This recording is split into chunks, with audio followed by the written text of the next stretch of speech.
ወደ ሮሜ ሰዎች ምዕራፍ 9። ብዙ ሐዘን የማያቋርጥም ጭንቀት በልቤ ያለብኝ ስል በክርስቶስ አምኜ እውነትን እናገራለሁ፣ አልዋሽምም። ሕሊናዬም በመንፈስ ቅዱስ ይመሰክርልኛል። በሥጋ ዘመዶቼ ስለሆኑ ስለ ወንድሞቼ ከክርስቶስ ተለይቼ እኔ ራሴ የተረገምሁ እንደሆን እጸልይ ነበርና እነርሱ እስራኤላውያን ናቸውና ልጅነትና ክብር ኪዳንም የሕግም መሰጠት የመቅደስም ሥርዓት የተስፋውም ቃል ለነሱ ናቸውና አባቶችም ለነሱ ናቸውና ከነርሱም ክርስቶስ በሥጋ መጣ። እርሱም ከሁሉ በላይ ሆኖ ለዘላለም የተባረከ አምላክ ነው። አሜን። ነገር ግን የእግዚአብሔር ቃል የተሻረ አይደለም። እነዚህ ከእስራኤል የሚወለዱ ሁሉ እስራኤል አይደሉምና የአብርሃምም ዘር ስለሆኑ ሁላቸው ልጆች አይደሉም። ነገር ግን በይስሐቅ ዘር ይጠራልሃል ተባለ። ይህም የተስፋ ቃል ልጆች ዘር ሆነው ይቆጠራሉ እንጂ እነዚህ የሥጋ ልጆች የሆኑ የእግዚአብሔር ልጆች አይደሉም ማለት ነው። ይህ በዚህ ጊዜ እመጣለሁ ለሳራም ልጅ ይሆንላታል የሚል የተስፋ ቃል ነውና። ይህ ብቻ አይደለም፣ ነገር ግን ርብቃ ደግሞ ከአንዱ ከአባታችን ከይስሐቅ በጸነሰች ጊዜ ልጆቹ ገና ሳይወለዱ በጎ ወይም ክፉ ምንም ሳያደርጉ ከጠሪው እንጂ ከሥራ ሳይሆን በምርጫ የሚሆን የእግዚአብሔር አሳብ ይጸና ዘንድ ለእርሷ ታላቁና ለታናሹ ይገዛለት ተባለላት። ያዕቆብን ወደድሁ ኤሳውን ግን ጠላሁ ተብሎ እንደተጻፈ ነው። እንግዲህ ምን እንላለን? በእግዚአብሔር ዘመን አመፃ አለ ወይ? አይደለም። ለሙሴ የምምረውን ሁሉ እምረዋለሁ፣ ለምራራላትም ሁሉ እራራለታለሁ ይላልና።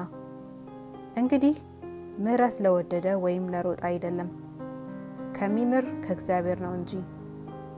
መጽሐፍ ፈርዖንን ኃይሌን ባንተ አሳይ ዘንድ ስሜም በምድር ሁሉ ይነገር ዘንድ ለዚህ አስነሳሁህ ይላልና። እንግዲህ የምወደውን ይምረዋል፣ የሚወደውንም እልከኛ ያደርገዋል። እንግዲህ ስለምን እስከ አሁን ድረስ ይነቀፋል? ፈቃዱንስ የሚቃወም ማን ነው ትለኝ ይሆናል። ነገር ግን አንተ ሰው ሆይ ለእግዚአብሔር የምትመልስ ማን ነህ? ስራ ሰሪውን ስለምን እንዲህ አደረክ ሰራኸው ይለዋልን? ወይስ ሸክላ ሰሪ ከአንዱ ጭቃ ክፍል አንዱን ጭቃ ለክብር አንዱንም ለውርደት ሊሰራ በጭቃ ላይ ስልጣን የለውምን? ነገር ግን እግዚአብሔር ኃይሉን የሚገልጽበትን ቅጣቱን ሊያሳይ ቢወድ ትዕግስቱን ካሳየ በኋላ ለማጥፋት የተዘጋጁትን ቁጣውን የሚገልጽበት መላእክትን ያመጣል። ዳግመኛም የጌትነቱን ብዛት ሊያሳይ ቢወድ አስቀድሞ መርጦ በወደዳቸው ለይቅርታ የተዘጋጁ የይቅርታ መላእክትን ያመጣል። ወደ ክብሩ የጠራን የሰበሰበን እኛ ነን፣ ከአይሁድ አይደለም ከአሕዛብም እንጂ። እንዲሁም ደግሞ በሆሴዕ ሕዝቤ ያልሆነውን ሕዝቤ ብዬ ያልተወደደችውንም የተወደደችው ብዬ እጠራታለሁ።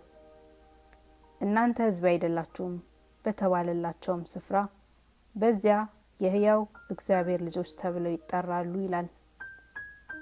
ኢሳይያስም የእስራኤል ልጆች ቁጥር ምንም እንደ ባህር አሸዋ ቢሆን ቅሬታው ይድናል፣ ጌታ ነገሩን ፈጽሞ ቆርጦ በምድር ላይ ያደርገዋልና ብሎ ስለ እስራኤል ይጮኻል።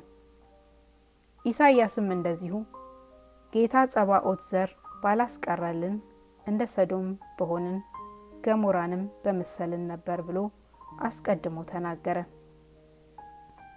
እንግዲህ ምን እንላለን? ጽድቅን ያልተከተሉት አሕዛብ ጽድቅን አገኙ፣ እርሱ ግን ከእምነት የሆነ ጽድቅ ነው።